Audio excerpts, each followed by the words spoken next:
All right, we are live here at table here, the MXPTV MotoXAddicts rag table. We're here. I'm Matt Wozney of MXPTV, and we got a little bit downsized crew. So we got Chase here from MotoXAddicts. What's up, What's Chase? going on? And obviously we're a lot more downsized. Everybody's okay. Everybody's walking around. Everyone's doing their thing. Matt Rice is actually at in Portland, Oregon tonight. He's actually at the Thursday night motocross event out there at the PAR. So he's shooting that race probably as we're talking right now. So he's busy.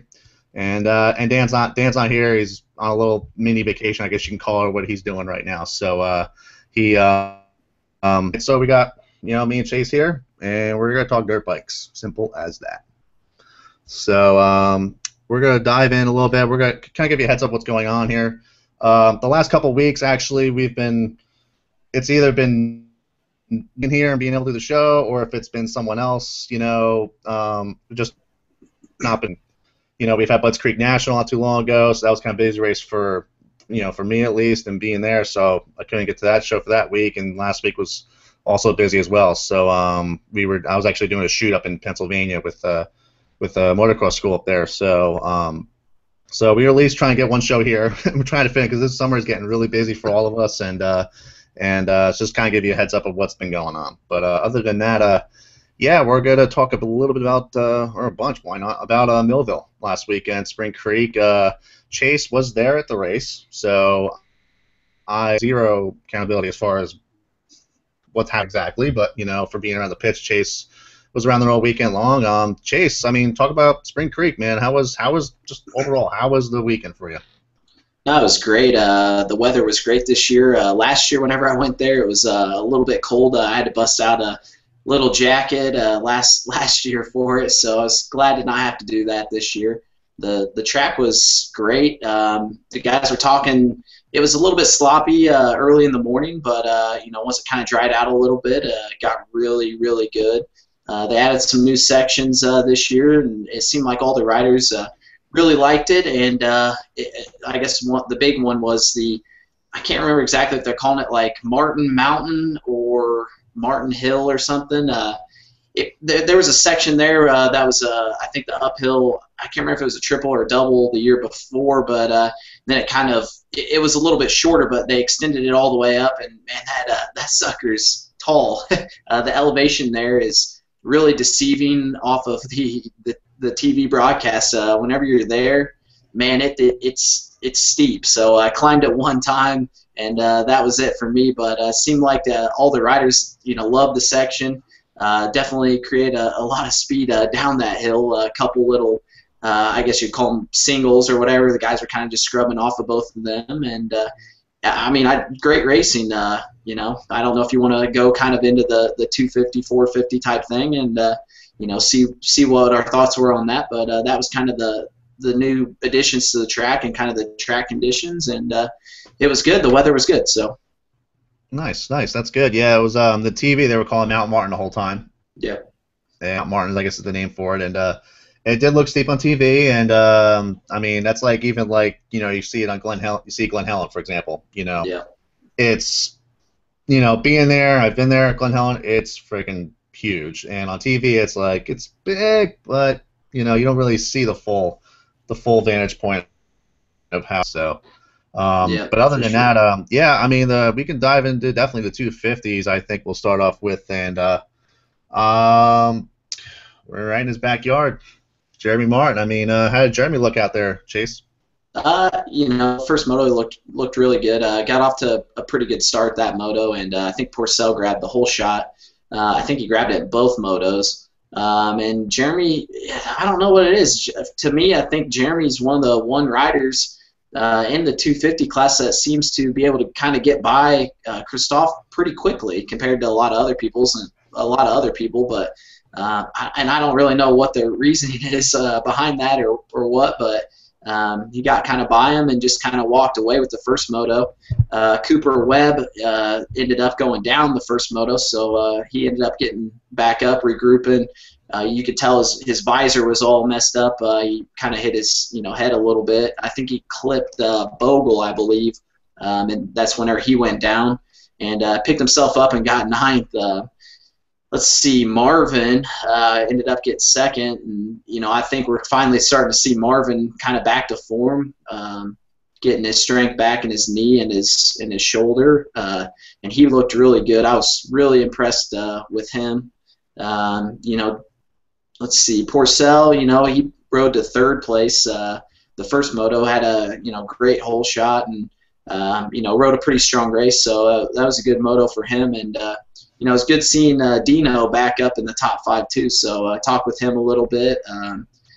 Seems like he's finally starting to get a little bit more strength in his leg, which is kind of still holding him back a little bit, and just kind of getting that confidence back too is it's a big factor that a lot of people really don't think about.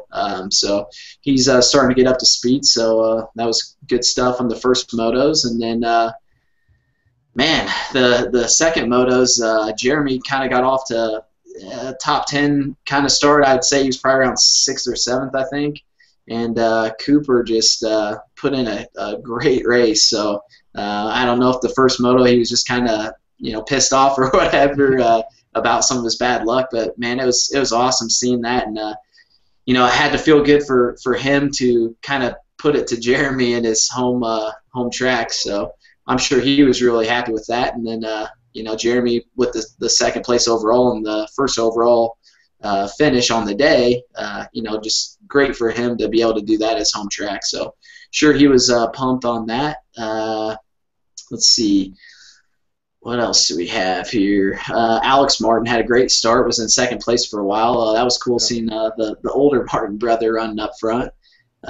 He ended up finishing 7th and got 8th overall in the day. So that was cool. And then Jason Anderson in the first moto got taken out on the start, and second moto regrouped and came back to 3rd. So I'm sure he was pumped on that, but I know he wasn't too pumped on that first moto. So yeah, I think that first moto that Jason ran, I mean, I read that he got he had no front brake and just a mangled up bike brake pretty much, and he managed to finish 11th, I think it was.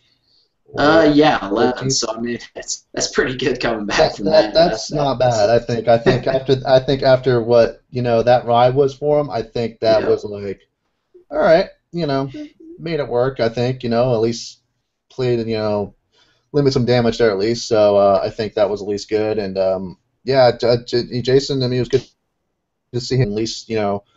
He's got a title in Supercross. He's won a championship, let's just say, overall. So it's good to see him kind of get back up there, at least in the outdoor stuff. So that was good to see. Yeah, for sure. I might have got off question there. I think maybe you were just asking me about Jeremy Martin at the beginning, but I just kept rattling. So. Yeah, no, I mean, Jeremy's got to get a lot of. Even Alex too rode great too as well. They're obviously homegrown. Right there at Spring Creek facility there. I mean, they're especially going up Mount Martin itself and up to their old track. Where basically they started riding at. That was pretty cool too. So and he made the pass for the lead in front of his house too, which I thought was just that everything just came full circle right there. I was like, all right, I think Jeremy's career is pretty much that. It's like I just made the pass for the lead in the moto of a national right in front of my house. I mean, I think that's great, and I think that was really cool to see that. Even on TV, they're kind of like, I think even Langston mentioned about it. It was pretty funny to see that, and it was very cool too. And like I said, Marvin just, I think he's getting back into form. It looks like I think he probably used way too much energy in that first moto. So and then in fact, second moto, I thought, but hey, you get all that energy for second in the first moto. I'm okay with that. So yeah, it's not a bad finish. Yeah, and then another one I would talk about, Purcell. I mean, he's the whole shot Oakley Bomb Award winner every round pretty much, but he probably would love to have a moto win, I would say, right? Yeah, I'd say so too. But I've been pretty impressed with him for having that long layoff, and to be coming back and being a podium threat. To me, it's been impressive. But I know a lot of people were expecting him to come out and just win. But he's been impressive. So I don't know if you've had the same thoughts or what. But that 18-month layoff, man, it's tough, and coming back kind of on a new bike too it's got to be difficult. So. Yeah, definitely. I think, yeah, looking at that, you definitely have to look at it as, somewhat of an improvement and just getting back in the swing of things too. So, so good sign on that, and everything else. So, Definitely. but I'll tell you what, it wasn't probably for Blake Backett, let's say. Yeah, that didn't go so well for him. So huge charge in the first moto. I think if I remember right, was it like a 30th place start or something in the first moto? It was back there. Yeah, I think I heard somebody say like 30th place or something, and to charge all the way back up to fourth from that bad of a start is pretty impressive. But second moto he ended up passing for the lead, and I wasn't in the area I guess where he went down, so I missed it. I'm not 100% sure what happened or if it was a bike malfunction or what, but just bad luck for him there. He's had a couple of kind of bad luck motos that really kind of putting him back in the championship.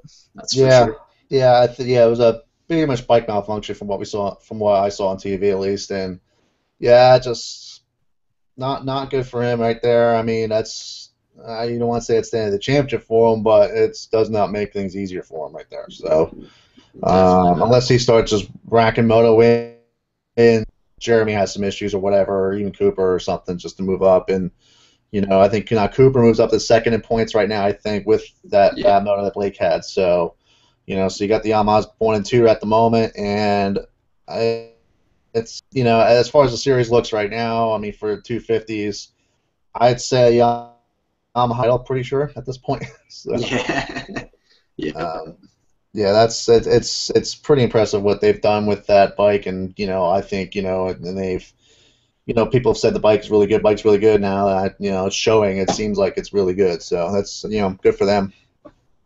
Yeah, especially after all the rough years of them just getting dogged for it. So it's cool to see Yamaha get a little bit of love. So Yeah, that and then also the 450, how they've been through that too, and it seems like yeah, that's been doing a lot better this year, result-wise, on the pro level. So that's definitely good for good to them. see. And switching gears to the 450s, Roxon is the points leader still, which is Yep. great. But someone's going to play spoiler rest of the series right now. It's going to be that big number 3 right now. So I mean, Yeah. how did Eli's speed look? I mean, Eli Tomac, we're talking about Eli Tomac's speed. How did Spring Kick look for you, Chase? Dude, he was just unreal, just on another level. So I mean, man, I don't think anybody was going to touch him. I know Dungy went down the second moto and was kind of putting in a little bit of a charge, but I don't know if he would have, even caught up to him. Eli just looked unreal, and in talks with him after the race, he said this was pretty similar to, his home, track and with the soil and everything. So it's always seems to be a good track for him. So. He felt really comfortable out there, and man, it showed. That's for sure. So that first moto was super impressive. Just tracking those guys down, passing them pretty much straight up, and see you later. Just straight into checkout mode.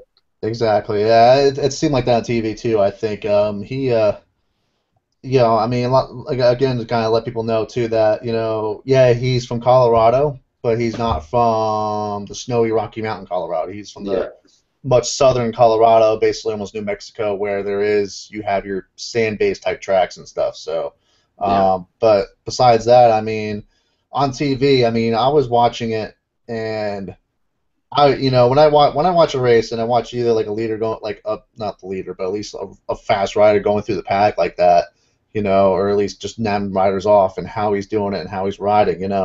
I like cringe in my seat when I watch that stuff. I'm just like, holy crap! Like it feels like I'm in the in oh the race yeah, itself. And I don't know if you guys get like that either, but like I had that with Tomac. I was like, holy crap! He's just throwing it in there smooth. I mean, just everywhere, just on it. I was very impressed. I mean, and with that, it seems like with him and especially Roxon, these young guys. I mean, these two battled for the title for the 250s last year, and now they are battling for they're battling in the 450, not for the points, but at least now every weekend now, yeah, they're battling for it now. So it's really cool to kind of see it just from last year to this year. Now, you figured to be the Dungy Stewart, if RV wasn't injured type of deal, even remix it up. but it Yeah. seems like the young guys really making a big impression right now. So definitely impressed with both Eli and Kenny, definitely, for what they're doing now. So Yeah, they're coming out swinging, that's for sure.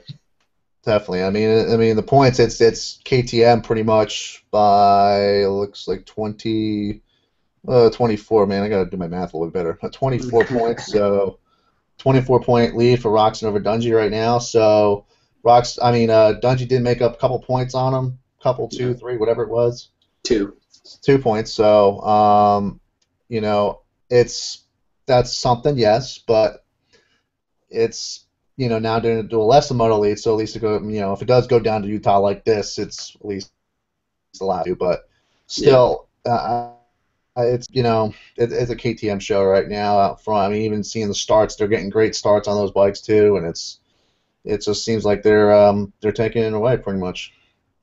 I would have to agree. It's been impressive for KTM this year, that's for sure.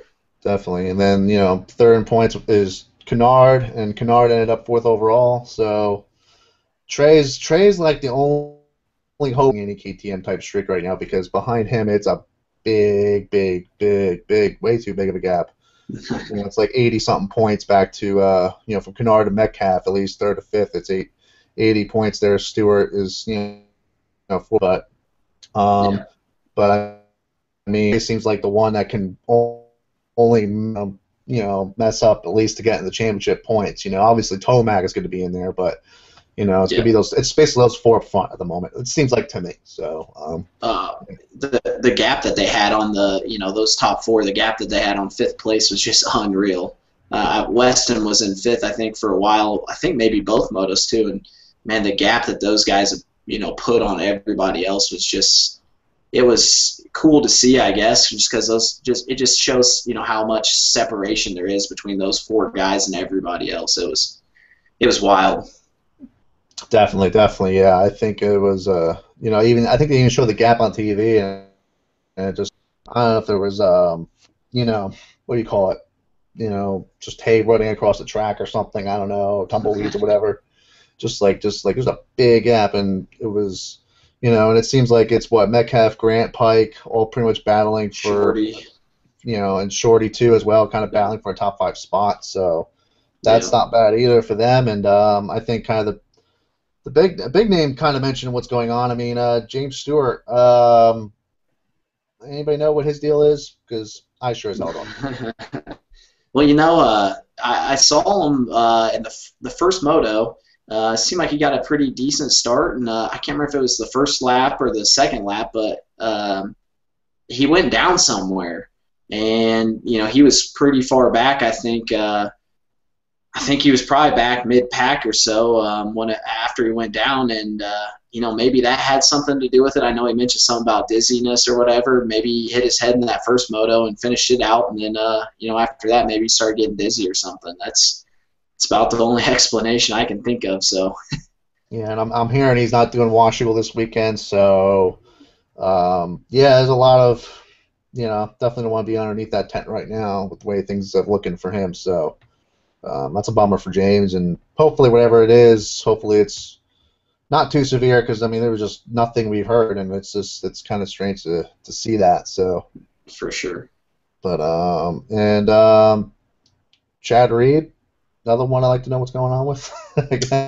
Yeah, that was a not so good one for Reedy. I'm sure he was probably pretty upset about that one. So I mean, yeah, we know his history is not too great there. I mean, rewind a few years ago, not too much of a great history there. But besides that, I don't know.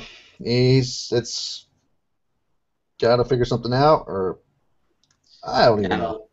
I could assume at this moment with any of these two guys. So yeah, I thought after what was it, Bud's Creek that he ended up being in like the top 5 or something, or it was the one they hole shot at both motos. I thought it was Bud's Creek, but I could be wrong. Or High Point. It was High Point. Excuse me. Okay. I think it's High Point. And after he kind of had some good starts there and put in some pretty good moto finishes, I thought that was going to kind of be the weekend that Reed started kind of gaining that momentum again, and it just has not happened. So I don't know what's going on. It's a mystery. Sometimes Chad's a mystery, but I will never count that guy out. Yeah, exactly. Yeah, you can't. Yeah, you can't. I mean, he's a mystery, but at the same time, when he wants to talk his mind, you hear everything. Yeah, so yeah, so it is kind of strange that way, and I don't know. I think I don't know what to think. I mean, hopefully those two elder riders. I don't want to say bad, but kind of seasoned the riders. experienced ones. Yeah, experience. Yes, yeah. They're not around in walkers yet. They're still on bikes still. So hopefully we'll see what's up with them. And also kind of shout out Freddie Noren, top 10 finish. Got what is it? Oh shoot, I missed it. Ninth overall. It was. Yep, 9th overall, 11-10 moto scores. I think that's what Honda's looking for. I don't think they're expecting wins out of him because I think that's what Trey's there for. But Yeah, I think a top 10 finish that's his best finish. So I think that's smiles all around for them. So pumped for him on that. for And sure. also I saw Traders Racing Cali rider Brock Schmelian, who did not qualify at Budds Creek, even though it was his Yeah, first national back. He came off. I don't know if you've heard real bad injury, real bad legs injury, I should say. I think he broke both his legs or whatever it was, ankle, just a bunch of stuff.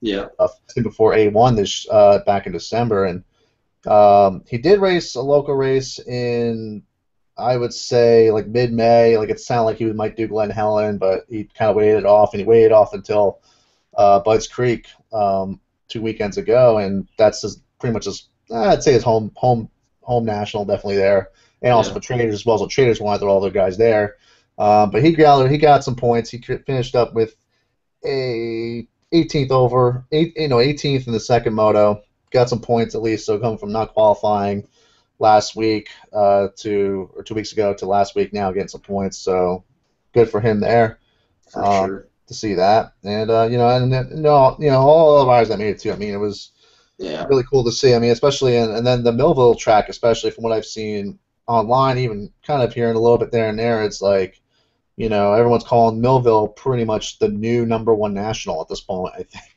yeah. it I must don't. be pretty awesome. Yeah, no, the track was great. I think in everybody's mind, kind of, well, at least definitely Midwest, but everybody kind of says Redbud's kind of the main national, the biggest, the big national, and definitely crowd wise and stuff for sure. Track wise this year, I would probably have to go with Millville. I mean, it just the new additions that they made at Redbud. People were saying that they weren't super happy with it, and they dumped a lot of sand on Redbud, and I think that kind of changed the dirt and stuff up a little bit from its normal dirt there, and Millville, the new additions and stuff, everybody seemed like it flowed super well, and they were really happy with it. And obviously the crowd's not as big and as crazy, but I was really impressed with the track, so it was good. And then I would like to throw a couple shout outs to Christian Craig. He went down the first corner of the first moto and battled all the way back up to 19th, and then the second moto, I can't remember if he ended up going down or what, but he charged all the way back up to 9th, the second moto. So I mean, for somebody that's been kind of sitting on the couch and working a day job all through the week, super impressive. So it was cool. I ended up missing them after the race because I think a lot of guys were trying to get out and catch a red eye out of there real quick. And but man, what a great ride. And I think he's maybe doing one more national. I think at Washougal, and then I think that's it for him. He said 4, so it's kind of a bummer. I miss seeing that silky smooth style out there. The guy has great riding style. It's pretty fun to watch. So that's kind of a bummer. And then Tommy Hahn's back too. So want to throw a quick I saw that. That was pretty quick cool. shout out to Tommy. So I got to chat with him for a good while. So he's pumped to be back doing the rest of the nationals with, I think it's Peer Brothers Racing. It's kind of his main sponsor. So that was cool seeing him in the pits. It's weird seeing him with number 130. I should have asked him, what was the reasoning behind picking that number, but I didn't. But it's cool seeing him back. Back for the rest of the nationals, planning on maybe doing Monster Cup, and then looking like 250 Supercross next year is his game plan. So that'll be interesting. Wow, awesome. That's awesome to see. I mean, remember he was really struggling for a ride, and pretty much on the last thread almost, basically that's it for dirt bikes pretty much. Yeah. And to see him back at it, yeah, I remember seeing the TV 130 or something, or even on qualifying or timing, and just like, and then seeing his name, I was like, holy shit, not bad. So I was pumped to see that, and so awesome for those guys. Yeah, Christian Craig too, just pumped for him as well. To just, like I said, just day job to top 20 at least in a pro moto. I mean, that's top 10. Yeah. Good. So and then I guess we'll shift gears right now to Washougal right now. Washougal this weekend up in Washington State this weekend. It's going to be I saw a bunch of rain today. I don't know if you've seen what's going on there. So usually we have actually Matt Rice, the photo guy. He's actually at Portland right now for the PIR Thursday night motocross race. So he would probably give us a better account of what's going on, but he's not here right now. So we're assuming from photos that it rained there today or whatever, and I think from what I read too, that they canceled the amateur racing and just pushed everything to Sunday for that, and just to hopefully get the track, in good condition for Saturday. It seemed like. Yeah, they canceled press day, I think, today too. Ah, okay, I see. Yeah. So I'm not sure about the amateur stuff. I didn't read on that, but yeah, they I think canceled the press day today or something. I think I saw Dino post something up about what's there to do in Portland because press day got canceled or something. So yeah, hopefully our buddy Dino found something to do. Yeah, right. Yeah, definitely. Yeah, I think. Yeah, I didn't know about the press day situation. That's interesting there, but hey, I try it's got to be good, and I think a muddy press day will. Like the press days I've done past years, like there was never really a muddy one, as far as I remember. There's always been like, it's been perfect weather, maybe a little cloudy, but a muddy press day is usually something that doesn't come around too much. So, and it's interesting. Yeah, for sure. You're in the Northwest. It's gonna be rain. Yeah. Makes sense there, but yeah, I mean, yeah, Washougal. As far as riders have done well there in the past, I mean, I really don't. I mean, not really know if anyone really too much. I think Tomac did good there last year, I believe. Yeah. So I mean, he can, judging from last year's stuff, I can at least see that he can be up there. It's going to be those 3 or 4 in the 450s, like we've mentioned already, and in the 250s, I think it's Yamaha show.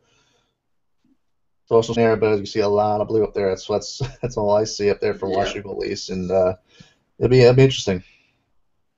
Yeah, I'll agree. Yeah, I think it's the big 4 should probably pull away again. I don't see really anybody else challenging them at this point. It seems like is it Weston that usually rides pretty good there in the 450s? I guess. Yeah, I would assume. I mean, he got top 10 last year, I guess. So.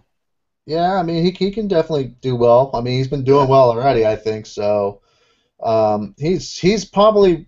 I mean, you got your Metcalfs, you got your Josh Grants. They can definitely peak in there. I mean, as far as just going off his strongest rider to make into that top 4. I mean, Pike is hell of a pick right now, I'd say, but.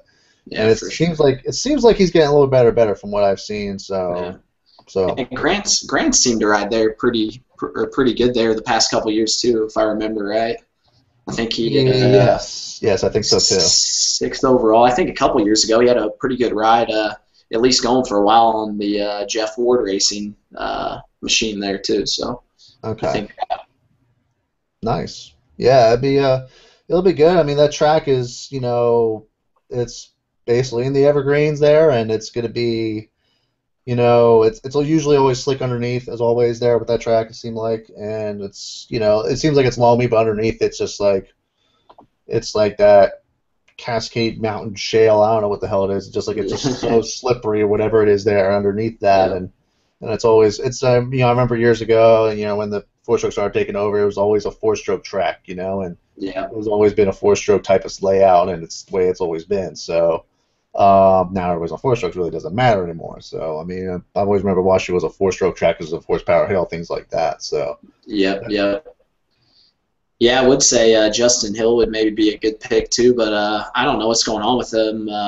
He had some issue with his arm or something, and that's what made him pull out, I think, of the second moto last weekend too. So I'm not sure if he's just going to maybe try to, recover and just come back kind of whenever he's a little bit more healthy or what. But he's kind of the hometown kid there, so he's always quick. So. Yeah, definitely. Yeah, Justin would definitely be probably the hometown racer for that one. Usually it's always been probably Villapoto for that one, but yeah, he's just never, I think he's only won one moto there for most of these races. He's always like Evans that supposedly. So yeah, I do remember. I think Dungey always done really well there too. So yeah.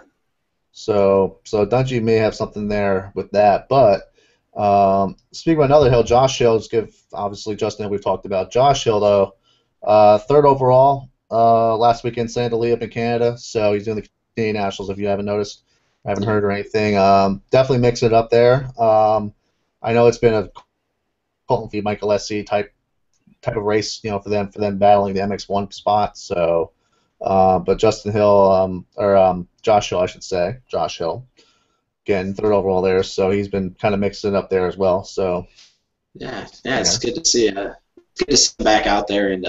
Kind of getting his feet wet again outdoors. So, well, perfect series for him to do that, and he's on a really good team up there. So, the leading edge Kawasaki guys seem like they put together a pretty good bike. So, it's cool seeing them grabbing some podiums up there. And I'm a big Josh Hill fan. I was always a big Mini Warriors guy, so watching him jump the bus whenever I was little was. One of the cooler memories that I have of some amateur, videos of. Josh jumping it, and then a little chubby Justin, hanging around with his arm in a sling. So, yeah, that was a while back. Yep. That was. So, but yeah, so that's Washougal with there, and last thing I was talking about tonight will be Loretta Lynn's, which is the big amateur national happening next week. I will be there. Actually, it'll be my 10th year in a row going to this race, so I've been there. Let's just say. A couple times. Yeah, I can tell you stories about Loretta's like crazy, but this isn't storytell hour. Well, it could be. But, I could tell you about that night in the beard tent. That happened, and no, that golf cart trail we weren't supposed to be on, and all that stuff, and yeah. All the fun stuff. Oh yeah. I mean, there's been some memories there definitely, but for me though, we're one of the major, we're one of the major media sites, I guess, that we're covering the event. I mean, I know it's me, Verb, Play, and obviously Racer X, pretty much that are doing that. So we'll be there in full force as much as possible for that one. I think I was trying to think about doing a live thing with that one, but I just wasn't like gambling on it. I was like, it seems like a lot, and especially it was starting to get close to the event. I was like, I'm not gonna really do live, but so I kind of just backpedaled on that one a little bit, but maybe next year we'll see. But no, I mean Loretta's. I mean it's again the biggest race of the year for the amateurs. Especially if you're, I think if you're in either the A, B, or super mini class, it's probably one of the most important weeks of your life is next week. So, as far as garnering rides and securing rides, or just basically proving yourself of what you've done over the past year to make sure. I mean, this race is so intense that way that, obviously the area qualifiers, the regionals, they have to all go through all that. But it's like the 1 week where you be on form for those three motos that you got to do. You got to be in your best. It's like you have your Ponca, you have your Milk Creeks, and you have your other amateur nationals. Freestone. Your Freestones, Mammoths, all that stuff. There's major ones as far as what I know, but it's like no screwing around. Gotta do the best you can, and it's a lot of pressure especially for the guys that've been there and they're looking for that, top 10 spot. But with that race, it have to win that race. It's like if you don't win the race, it's like you got second there. Okay, riders I know who finished second there, and it's like their best ride of their life, but they still don't get anything for it, which is just beyond me, I think. But if you grab no one plate there, that's like a step closer to a better ride somewhere. It seems like so for an amateur rider there. So that is how much how much pressure's on that race. Even looking on the parent side of it, for these young kids too, they're spending money in the training facilities. They're spending money on everything to get their kid out there and all this stuff to whatever they need. Obviously, motorhomes, things like that now.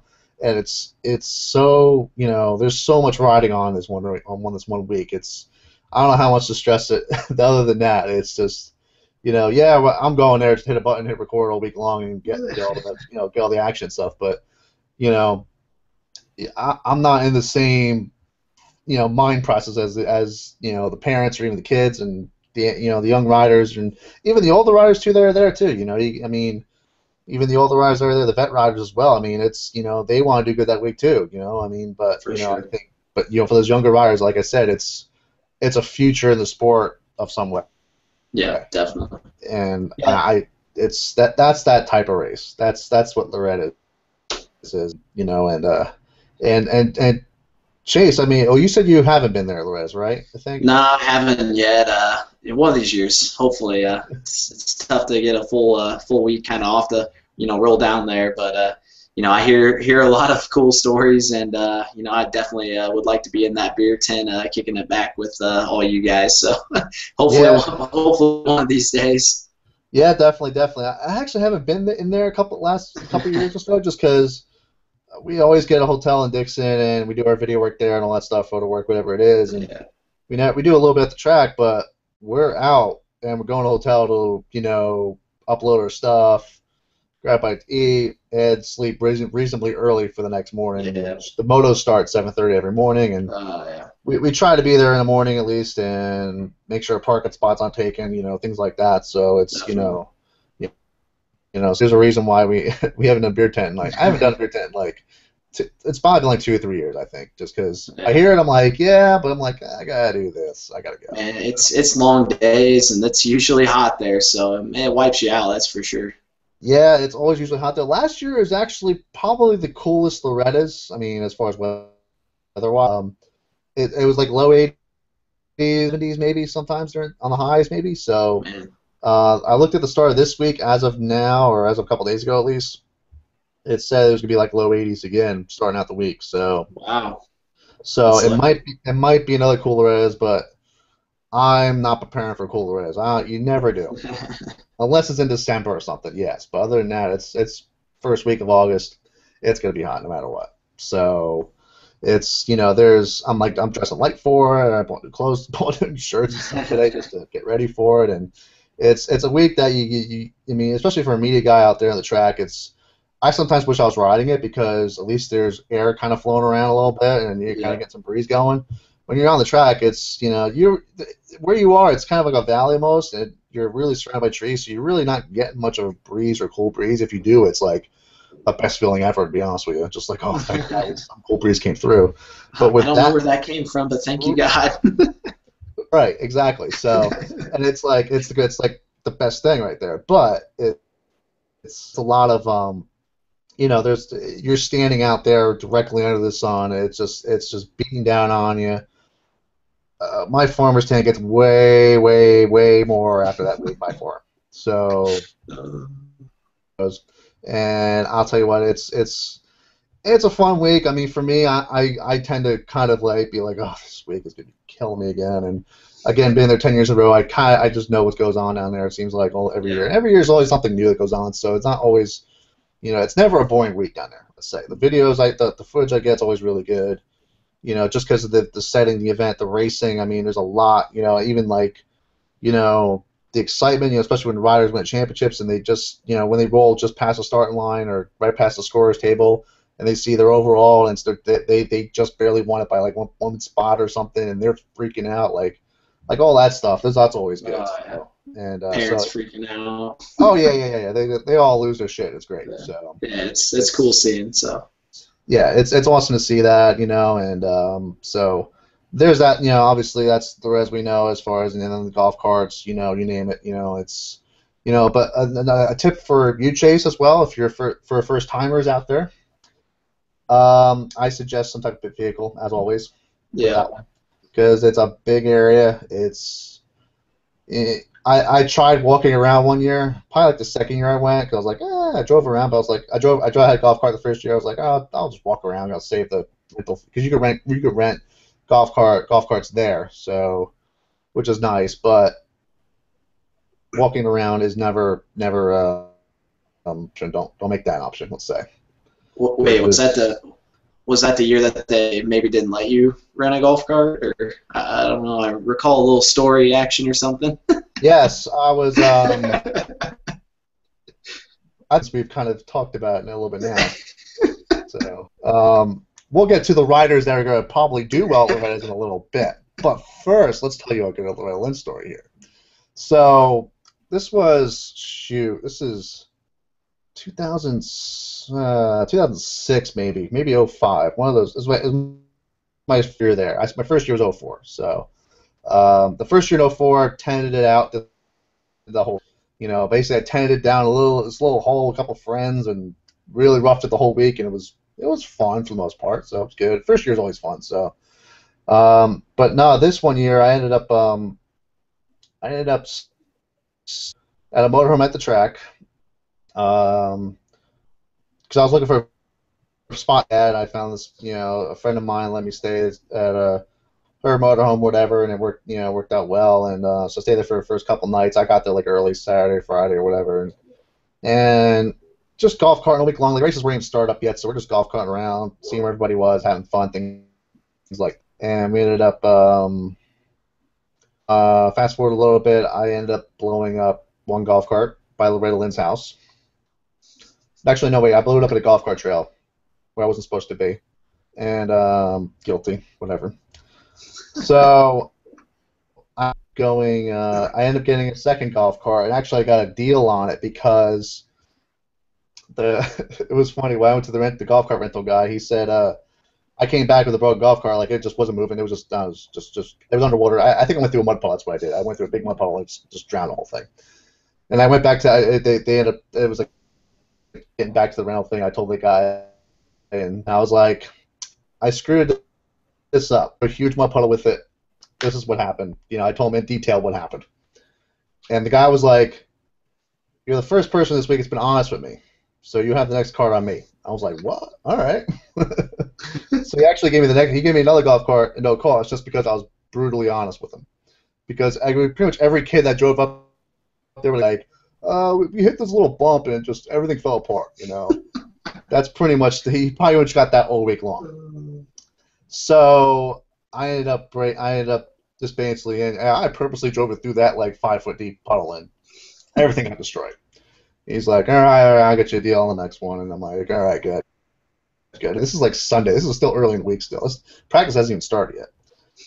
So I ended up driving, and these Saturday and Sunday, you just drive around golf cart all day long. There's nothing to do. I mean, Sunday is sign up, I think, but I'm not racing, so I'm driving around having fun, doing whatever. So, and then, so my second golf cart blows up at Loretta Lynn's house, which is, I wouldn't be afraid to say, if it was a mile away, literally from the track itself, almost. It's pretty far away. So I got towed all the way back. There was no chance of me getting another golf cart, sounded like. So I was like, the guy was pretty much noticing I was just killing every one of his golf carts. So I ended up, I hopped a ride with a friend of mine, and it was a couple friends of mine. They were on the golf cart. They were all drinking, partying, whatever. And I'm like, just get me down the bottom of the hill or something like that, and that's it. So they were flying down the hill really fast and almost hit some old lady or whatever. And probably about 50 feet away, there was I guess not a county trooper, state trooper, whatever it is. Not a local cop, like a legitimate cop that's there watching everything. Sheriff, I guess you call him, yeah. So he saw us there. Now remember, visualize this. I'm sitting in the golf cart. Okay, I'm sitting. There's it's like a 2-seater front. I'm the third one in the middle there, so I'm like squeezed in here, just like, all right, just bring me down the bottom of the hill. That's it. I'm not touching boost, whatever. I'm not doing anything. So I drive down, and they kicked us off the golf cart and stuff, and went right to MX Sports Trailer. Basically went to actually usually it's Rita you talk to Rita Coombs, and she just lays the law down. Yeah, they're spitting. That's it. It was actually Tim Cotter that I had to deal with at the time. So, and this race was kind of interesting. Was kind of like a more important Loretta's at the time for me because 06 MXPTV didn't start in 06, and MXPTV started in 08. So I was still very, very, very freelance and just jumping around wherever I could get. And I was actually filming I was doing a video for Shift gear clothing company, and I was I'm like in there with Tim Cotter about this golf cart crap, and I'm hoping my credentials get revoked and Shift knows about what I did or didn't do, whatever, and just I basically got in trouble with being with my friends pretty much just by getting a ride. I told him, I'm like, I didn't even drink, I just hopped on for a ride, my golf cart broke down give him the whole story, and he's like, you were still with them, you are going to do, this and that. So basically, he punished all of us to do what's known as the chain gang down is you pick up garbage. So I ended up picking up garbage at Loretta's. There was now we kind of got the good chain gang, let's say, because we weren't going around Loretta's all day long picking up garbage from all the motorhomes. We weren't doing like that type of stuff. We did pick up. I think that's if you do some serious stuff, but whatever that may be. So we ended up going to what do you call it? We ended up picked up garbage by the grandstand right out in front, like by where the tower is, all that stuff, all the grandstands right around there. Miserable, part of my life. It happened. Did it, and then actually the motorhome I was staying in that week is actually where all the girls from Camp Loretta's were staying at and stuff. So I knew one of the girls there really well, so she let me sleep in the back or whatever like that. So I was set for the week, air conditioned, the whole deal. It was great. So I ended up, and that motorhome was Tim Cotter's motorhome. He knew I was in there after this whole golf cart thing happened. So I'm out, and I don't have the expenses then to do the hotel route and all that stuff. I was like, all right, let's start finding motorhomes. So I started driving around. No, I didn't have a golf cart. I started walking around, I should say, looking for places to stay. I literally stayed in people's campsites, like one night here, one night here. They didn't have enough. Some didn't have enough room in their camper, so I ended up staying like in their cot, like outside sleeping, totally hobo style. And I was like the homeless guy at Loretta's, just kind of just bumming around. I was then, and if you haven't seen me, I'm like 6'2", 6'3". I'm a pretty tall guy, so that's not happening. I could probably sleep in the bed of my truck, but I don't want to be, especially rain and forget it. Yeah, it'll be worse if I slept in the truck. So I like there was like 1 or 2 nights where I had a bed or two, but it was like I think I left. I don't know if I left early that week, but I just didn't stay for the last day at least. It was miserable time of the year, most miserable time as far as I know. That was and then like I got my credential that week too, so I still shot and did my video and all that stuff. Did video for Shift, everything went fine with that, but it felt like I had the most wanted target on me the whole week long, even though I did nothing. There's posts. I heard there was posters of your face on like all the telephone poles and stuff. That might have been me, yeah. I'd be like, this guy did nothing. He's in trouble. And I was like, so, and then actually, I think a few years later, I saw Tim Cotter. Actually, this is a story from the beer tent, which is usually not supposed to do, but this isn't that. So I saw Tim in the beer tent like a few years later, and. And like I started telling him, I was like, yeah, you got me on the chain gang one year. I wasn't too stoked on that. And he was like, oh, yeah, I remember that. Yeah, I do remember you had to pick up garbage and whatever. I do remember the whole thing. Yeah, I totally do that. I was like, yeah, that wasn't good, man. What the hell? I mean, I'm still. I mean, yeah, it happened like a few years ago, but I was still a little bitter.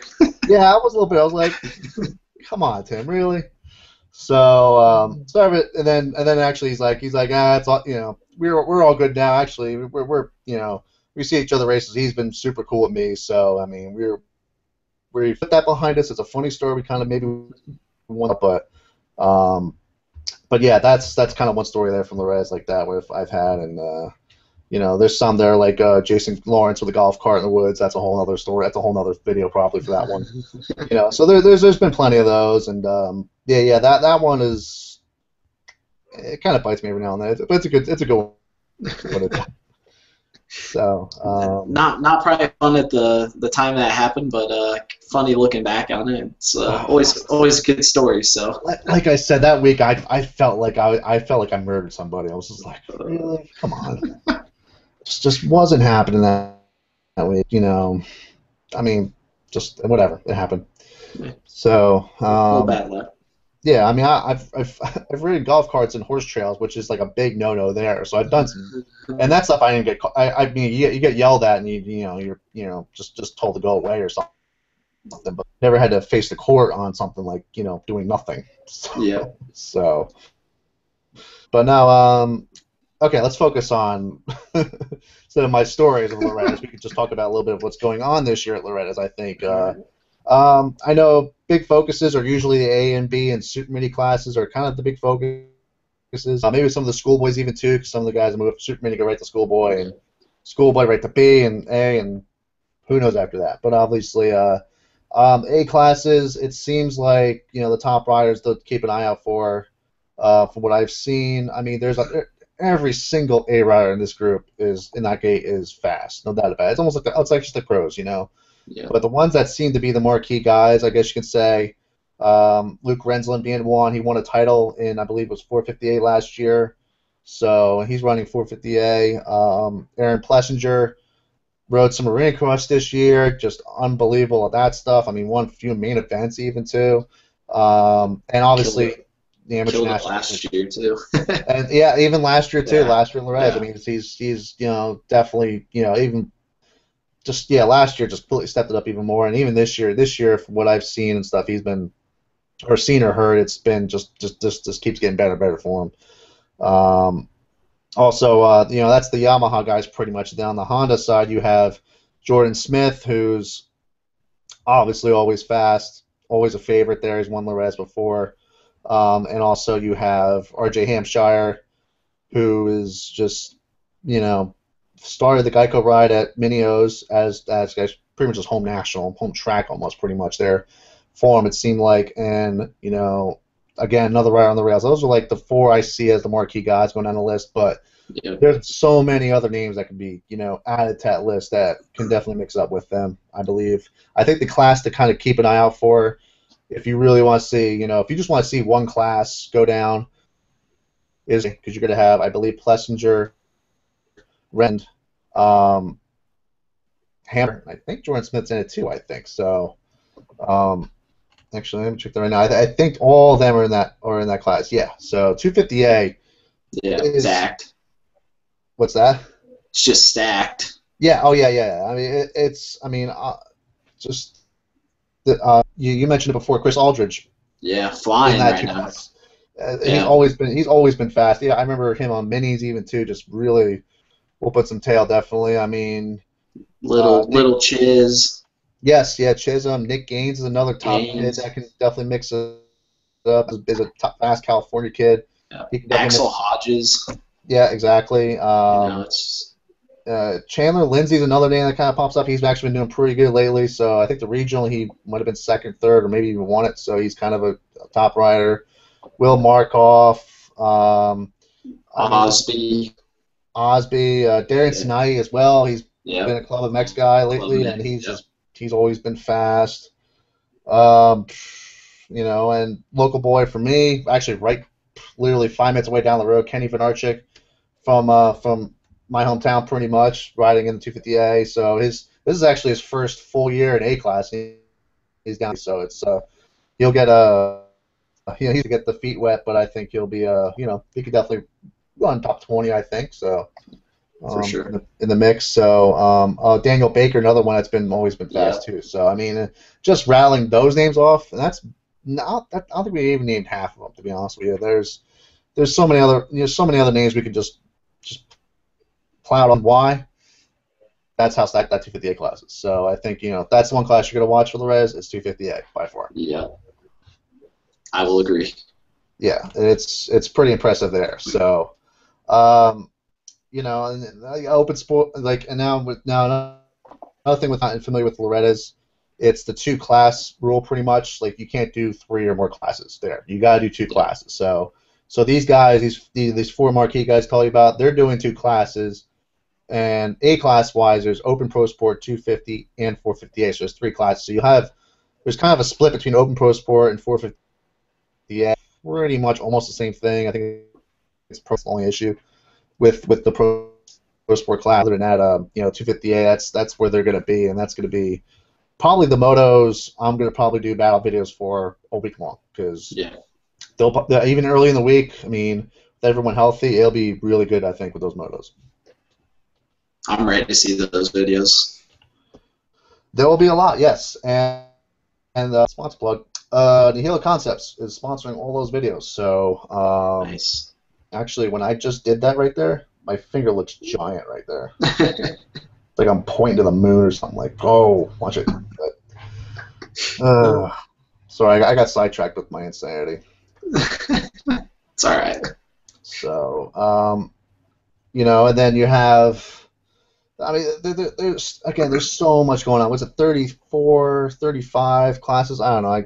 It used to be 33. Now I think they've added a couple more and double or a bunch of them. But again, especially this race is going to be pretty intense all week long. And like I said, Monday's practice, Tuesday through Saturday is the racing. If you don't want to follow all that stuff, which I understand. Friday and Saturday are the main days. Those are your championship days. On Friday they'll start crowning champions and doing champagnes, all that stuff. So, but I'll be there. Matt Rice will also be there as well, shooting the photo side of things, and I'll be doing the Nihilo Concepts battles video. They actually been sponsored for the last 3 or 4 years on them, so they've been a very, very big supporter on those. So they'll be battle as much as they can. I mean, I know the internet connection done a real pain in the butt down there. So it really depends as far as how many videos I can get up online a day or whatever. They're usually quick to put together. It's just a matter of getting them up and everyone to watch. So, but I'll post little clips on Instagram, things like that. I'll be pretty busy with that, and then we'll do a lot we can. I know Racer TV, do a little plug for them too. Why not? They are doing live coverage down there, so they're going to be doing live video coverage of I think it's like 4 or 5, 6 modes a day or something like that. So tap into what's going on at the ranch live. Head over their site. They got they're doing the coverage there. So, yeah, I mean, Chase, any riders that you know that are doing Loretta's at all by chance, or? I mean, I guess probably not really any personally. I mean, I do know, all the main hitters and stuff, so I'm pumped to see that, man. These classes are just stacked. Looking through, the Super Mini class and the 250B and just rolling down that list and, just seeing guys that you've, read about growing up that's now like in 250B or in 250A or, even 450A and B too. And then, just looking at the Super Mini class, man, I'm pumped for that thing. That thing's going to be awesome. So there's some heavy hitters in the Super Mini. So it's looking good, and, should be some great racing. So I'm pumped to see the video coverage. I'm pumped that, Racer TV's throwing some live footage in there. I can usually pop that up on the computer and, catch a little bit there. And then is NBC or NBC Sports or whatever, didn't they do some live stuff last year? Are they doing that again? They did live stuff. They did a live TV show last year. I don't know about this year. I think there might be a tape delayed. Okay. I guess Racer TV produced for NBC type of package, I guess, like a month after the race. I think that's what's happening. I'm not exactly sure. Okay. I don't think it'll be live like last year. Last year, the race was, I mean, obviously Red Bull was title sponsor last year. This year, it's Rocky Downey TV MC that runs it. That is title sponsor of it this year. So with the Red Bull package, you had that, which was on NBC Sports and everything from the whole events that they've done. And Yeah. Loretta's was part of those events, so they basically put through that in the package as well. And so with the Red Bull, poll, we were able to do the live thing from Loretta's, which is you look at for the first year, first year back in '04, live Loretta's on networks or cable TV, whatever, was Unheard of. not unheard of, just that's something that after a few beers you're like, this would be freaking great.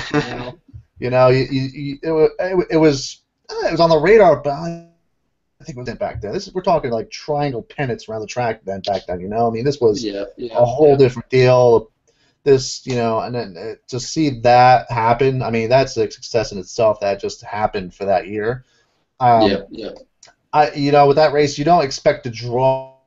I guess with that, because Loretta's is such a core type of event, for a lot of, I mean, for the outside public, it's pretty much just a big amateur race.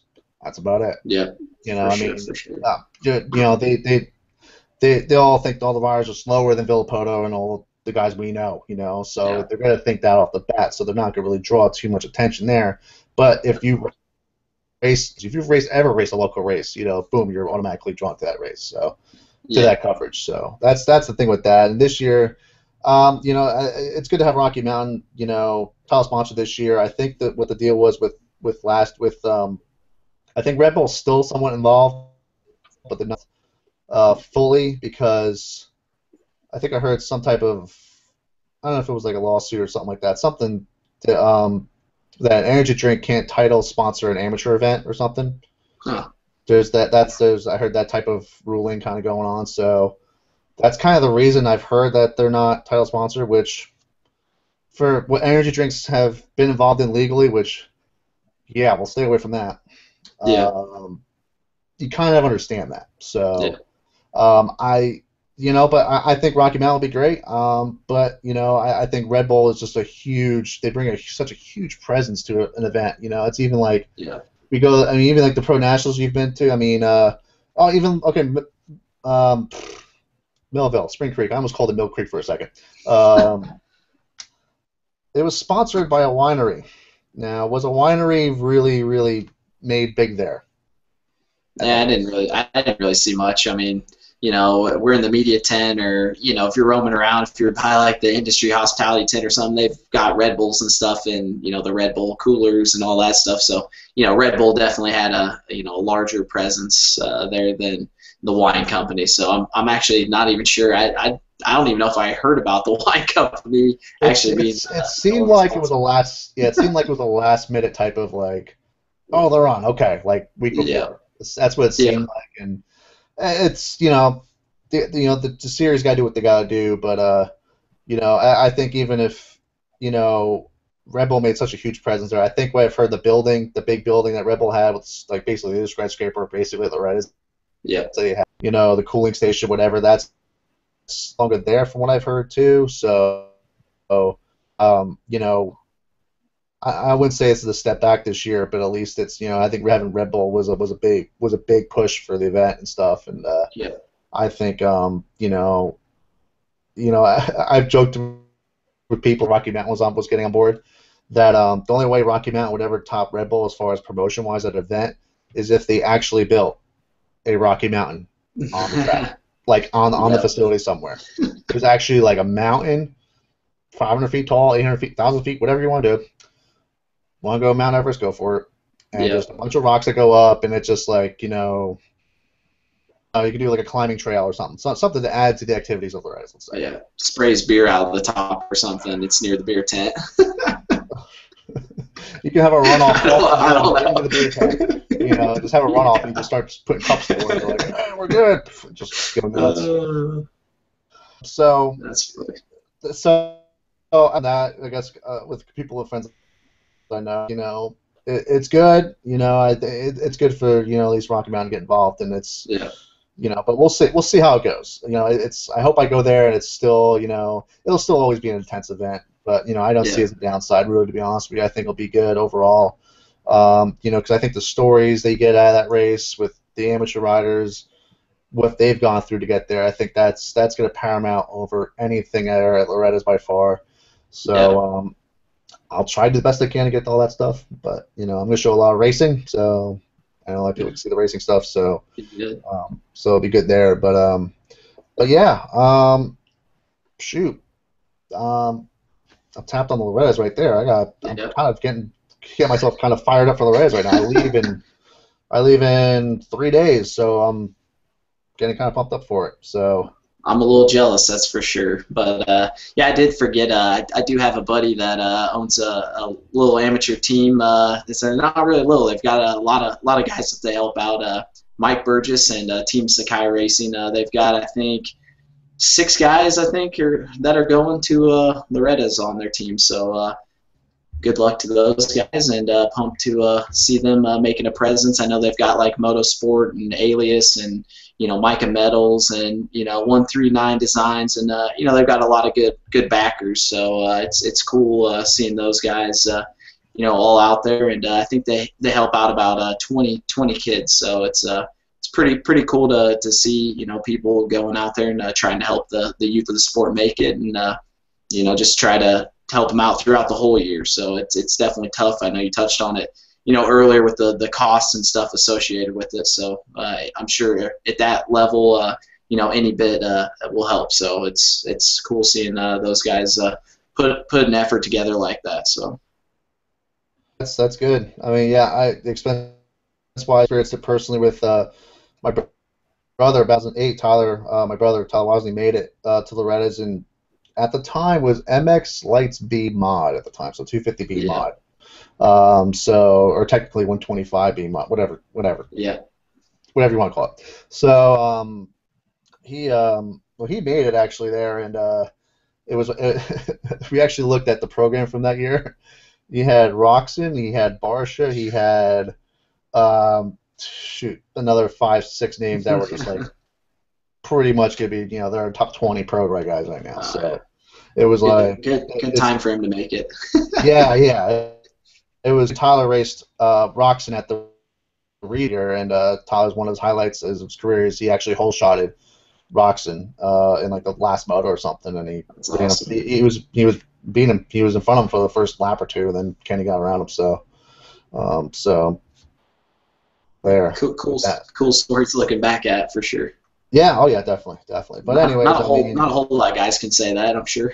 Yeah, no, he even joked around. I mean, because Kenny was, I think he hole shot the first 2 motos or something in that class, and kept joking around calling the hole shot Nazi. So it's like just stealing these starts. It's just like not fair. And so the third moto he just gunned it and he beat him off the start, and he was very pumped about that. So but yeah, and then 2 weeks before the Loretta's, Tyler actually cracked his spleen in a crash 2 weeks before, so he was basically riding with internal injuries at Loretta's because we're 2 weeks before we're going. He had to ride it somewhat, and he basically just put around the track for 3 motos and did whatever he could, and he's good friends with Barsha. So and Barsha, I think, won the class. So he just kind of yelled at Barsha, when he got lapped or something. Just he made it fun that week. So yeah, but, I mean that's how big this race is, man. If you're out there, at least your name's going across the board and people will be seeing it. So I mean it's a big race. So yeah. I mean it's equivalent for like pro guys right now. I mean even with I just know with Tyler, what he's doing with the nationals, it's making that top 40, making that 40-man gate is a big deal. Oh yeah. And we want kind of reverse a little bit to the amateurs a little bit. Making that 40 Loretta's is a big deal. If you made the gate Loretta's, that says something of your riding. That means you're serious about your racing. You're not just there just bumbling around. You're pretty darn good at what you do. So I mean, yeah, we talk about like that. We talk about like the marquee top. We're talking the A class, things like that. Every single rider that's at that race is, busted their ass training, whatever it is to get to that race. I mean, maybe Vet BC 30 plus, maybe a little different story. Yeah. I mean, maybe they'll probably have a couple beers or something. It's all good. But as far as the training compared to what's going on in the A class, let's say it's a little different. But because I've seen guys who win put it this way, the guys who win the 30 plus B C class it's like they've won like the Olympics pretty much. Oh yeah. Like just like holy crap. That you get like an A guy on the podium or a B guy, and they've won titles at Loretta before. It's like, you know, they win a title, they're like, like thank everybody, you know, they just, you know, run off the sponsor list, and it's great to win it, and that's it. B and C guys, 30+ C, that guy in general sometimes. I would say B, C guys more likely. Some of the older guys are pretty much calm, cool, collected, and sometimes they'll have the family up, and that'll make it even better. But the B, C guys, man, they are pumped about it. It's like, it feels like that's the first race they ever won. It is such a big deal for them. It's like, son of a bitch, dude. Like they are so pumped up about it. So it's the crazy thing is normally they're the ones that you were talking about this earlier that like go around and they see the pit board, and that's the first time that they know, because usually they have a score of like 7, 1, 5 or something. Like it's all over the place because they're the BC guys. Like, right, yeah, right. And they just really don't know until they get there. So they're definitely, I think, the most pumped out of probably anybody. It's cool. It's cool to see. So yeah, I remember a couple of years ago there was a guy who won the class. I think it was the first year of the class actually. And there was a guy that won, and he was just like, he was the most excited, enthusiastic post-podium reaction you've probably ever seen of any rider possible.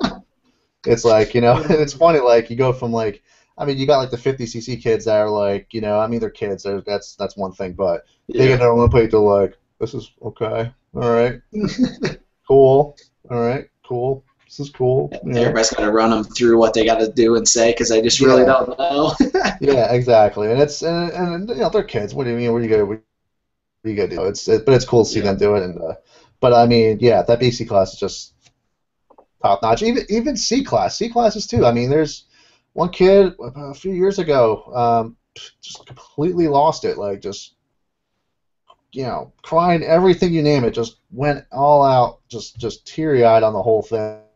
And again, it was like he won his first ever race. It was just like, or even, you know, won the Olympics, like I mentioned. It's a big deal, and like I said, it's you know, again, I'll mention again, because it's that important to mention. It's the cost of going into this race it's not. I'm here for a dirt bike race. $30 to sign up. All right, cool, and just go and sign up, and you're like, yeah, okay, this is my NBA card. All right, lap at the gate, you know.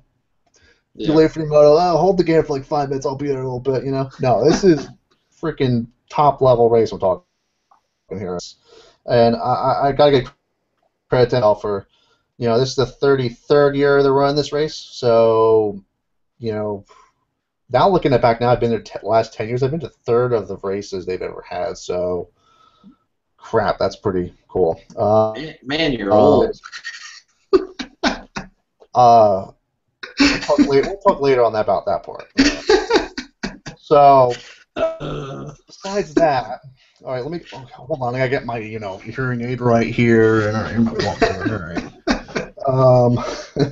But no, I think you know, MX Sports they do a ton of work on this race, you know, and it's just, you know, the lead up going into it, the staff, you know, from the scores to, oh, believe me, the security. I mean, just, you know, they deal a lot of crap that week. Yeah, they really do, and I've been on that end of it, so they know, and I know too. I even see it, like, even just passing by through like the MX Sports trailer and just hear this story. It's like, I'm like, oh, I'm not dealing with that. So I mean, they deal with a lot of stuff, especially like, you know, protests or anything else. Crazy moto dads, you know. Yeah. Shoot, that should be the first thing I mentioned. I mean, that too. I mean, you know, testing. You know, drug test that kid up. Oh, the things are over. You know, but who knows? Yeah. And I think it's such, you know, they deal with a lot of crap. They do, and I've given them that crap every now and then and stuff too. But I think they've busted their ass in that race, and you know, and even leading up to it, the qualifiers, regionals. I mean, it's not easy usually picking tracks for them, you know, usually, and they're really throwing their name on other people's hands and really trying to run it and make sure that the events run quality, and they've done a great job policing that, and you know, every Eric can do. I didn't go into regionals this year. Actually, no, I lied. I went to Pleasure Valley Regional this year, all the track owners that runs, under the Loretta Lynn's name, they make it a serious deal. It's not just any, backyard race. They make it a serious deal because that name, Loretta Lynn's, means something. It means something in amateur motocross. It's not, there's a lot more weight behind it. So sure. I think, again, they deserve a lot of credit. And, after this week, they're going to be spent. I mean, I know I will be, and everybody else will probably be spent after the week. But, they're going to be, they're there now, been there, getting everything ready. I saw track pictures that Davey posted. Yeah, me too. All coming together and stuff. And it don't seem like there's a lot of change this year. It's been pretty the same the last 4 or 5 years, as far as I know. Yeah. To me, to be honest, I think that 10 Commandments are getting easier and easier every year. It used to be really difficult to go through them. Now it just seems like it's like 10 even jumps, and it's riders are starting to skim through them now like crazy. And but besides that, they deal with a lot of shit that week, and they do a lot of stuff. So I think one of the hardest things for them is having to come together and create a track that the little 50 guys can ride on all the way up to the A class. So I mean that's a big challenge there too, is trying to come up with a layout that's suitable for everybody, and it's going to be competitive for the whole field. So I don't know if that's one of the big things that I think of whenever I think of these tracks and stuff. So it's definitely difficult, and the guys do a great job coming up with all these awesome tracks. So yeah, the track at Loretta's it's not your Mill Creek, it's not your I'm gonna say Lake Whitney. I'm kind of old school in that one, but at least like a Whitney or like or Mammoth, I should say. Loretta's has zero elevation. They have no elevation there whatsoever. Everything's I look at it. If you took the setting out and you track as is, it's a glorified pit bike track. That's basically what it is. That's what it looks like for most people. Especially A guys. A guys are like, this track is just crazy easy, but obviously the track pictures we've seen, and they've done it over the years, is the sand they add into it, the extra dirt they add into this track, it gets rough. It's a track that will, jump-wise, pretty basic, obviously to suit 50s and even the 60s and 80s even and stuff, but this track will beat you up. That's the big thing about this track. It will kick your ass. That's basically what this track is, and it's not an easy course to be on, especially with the weather the hot weather you're dealing with, the humidity. And it's a track that, like I said, it will kick your ass. It really will. And I see these guys race it. It's like, I mentioned earlier that I like to go ride out there, but the second time I'm like, screw that. I can kick myself in the ass like that though. I mean, I remember I've talked with Davey too about like he brought up to me a little bit over the years, that we're gonna do a change of the track, like a major change. We'll go up, one hill, they'll go across the road and go up a hill or something. I'm like, some wacky changes. I was like, all right, if you say it, man, well, you're the source on that. But that never happened though. But I mean, they're always thinking ideas about what's gonna make this race better as is, and everything else. And I think that's a big thing that they're trying to do. And in the track side of it, it's a basic track, but again, there's no cut in the track for 50s. They 50s run the entire. I think if you qualify for the res, you should run the full track as any if it should be. Unless you go at Mount St. Helens, a different story. Yeah.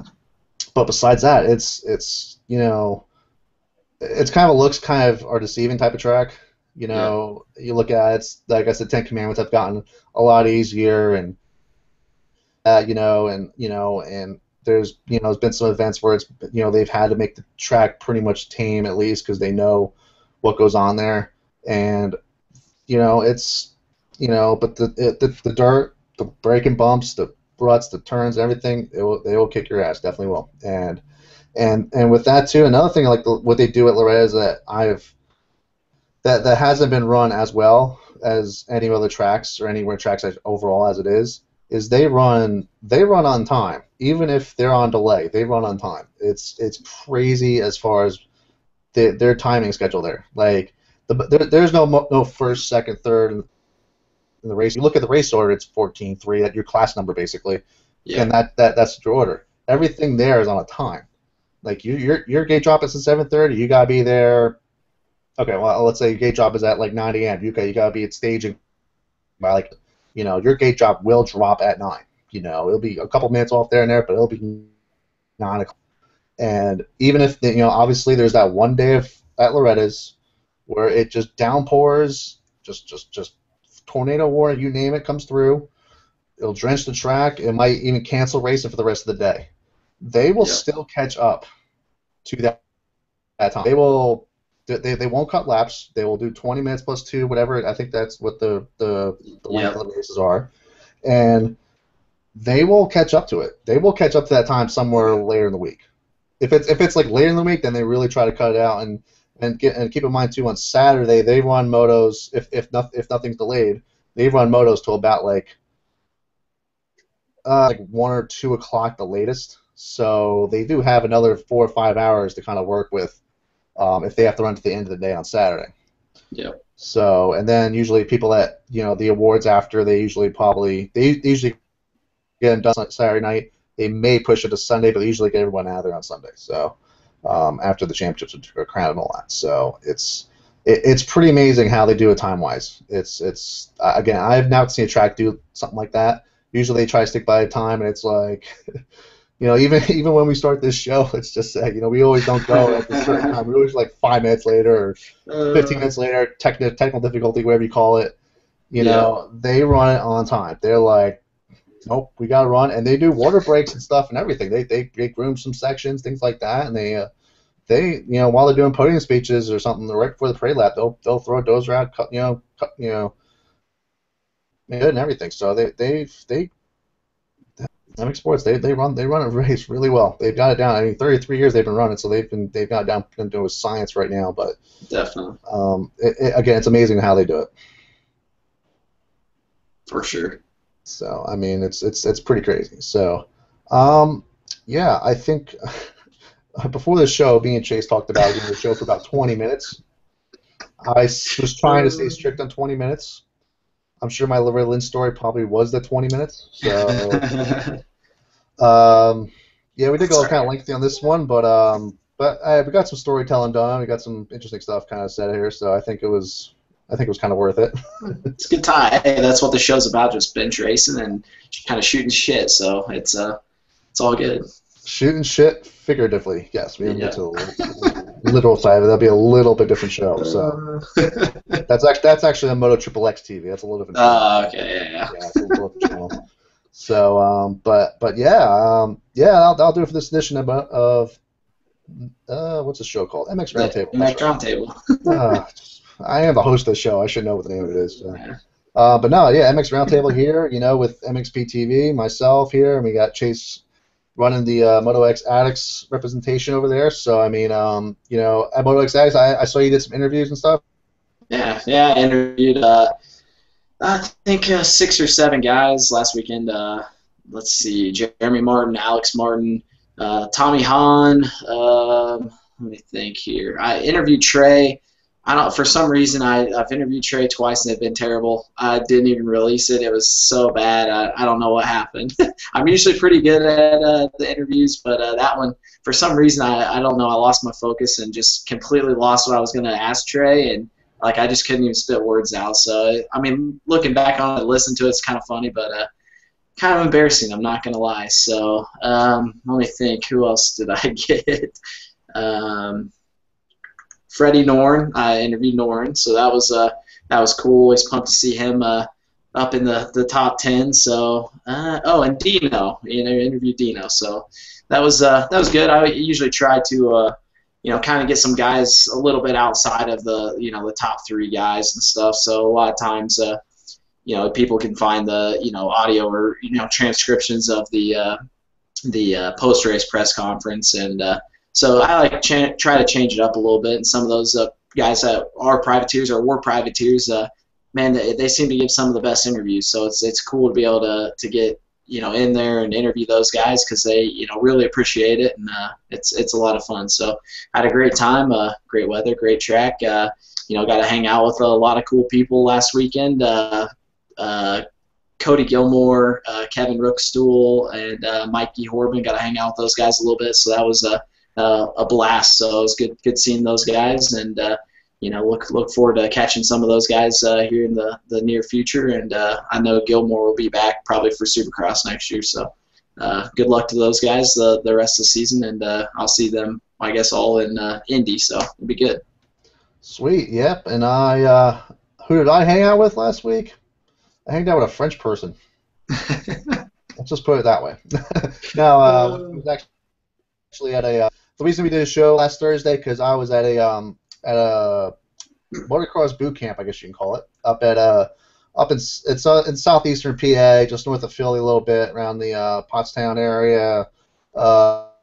If you can go to area, basically around there. GPMX, that's Greg Pomar. But mostly everyone pretty much knows him as Frenchie. Simple as that goes. Well, spoiler alert, he's from France. And he has a boot camps that have.